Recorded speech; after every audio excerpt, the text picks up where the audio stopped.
Side, hold the sign. Hi, I'm Emmanuel. I'm a DMV student. Echo. Well, the first thing. Okay. All right, good job. Good left hand. You're welcome, first of all. The first thing is, like the dean mentioned, get to know the staff, get to know other students, get to know people outside your circles, because people know things you don't.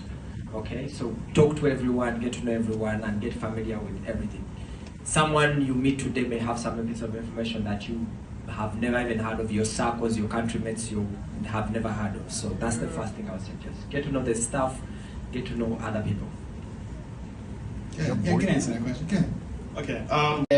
Well, now you're taking class at night, and newsflash, it's dark at like 5 o'clock now until about April, so it's still going to seem dark coming to campus and when you're leaving. So how did you have to adjust to that at all? Yeah. Okay, go ahead. Yeah. Take it. So he's right. It is kind of a transition. It's a different thing.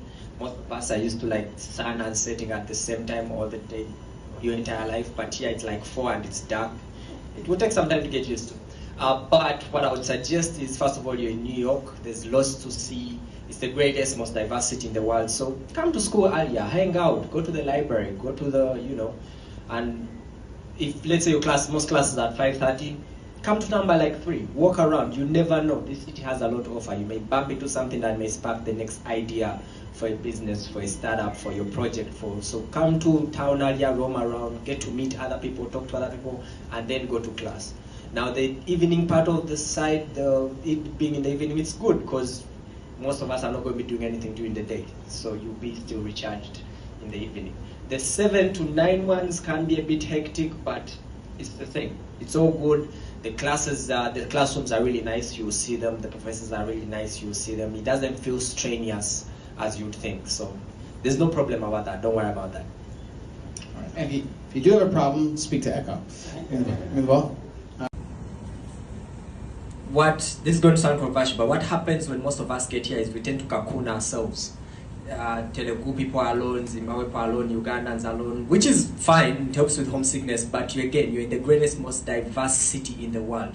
Take advantage of that, okay? If you're forming a group, have someone else from a different culture in your group. They may teach you things you may never know that when you walk into the real world to work, maybe the actual thing you need, and the actual thing that will get you advantage, something you learned from an Indian. I'll tell you a story. A few months ago, a friend of mine, an Indian friend, we used to hang around 205, and he's like, I heard the school is looking for someone to do design, and you should try it. This is an Indian friend. My Ugandan circles didn't know that. My Zimbabwe circles didn't know that. My Indian friend knew that.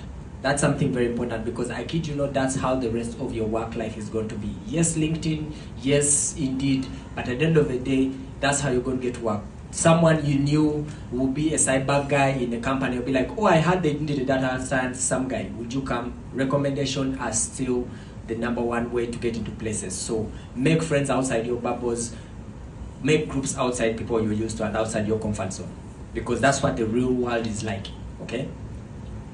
And when you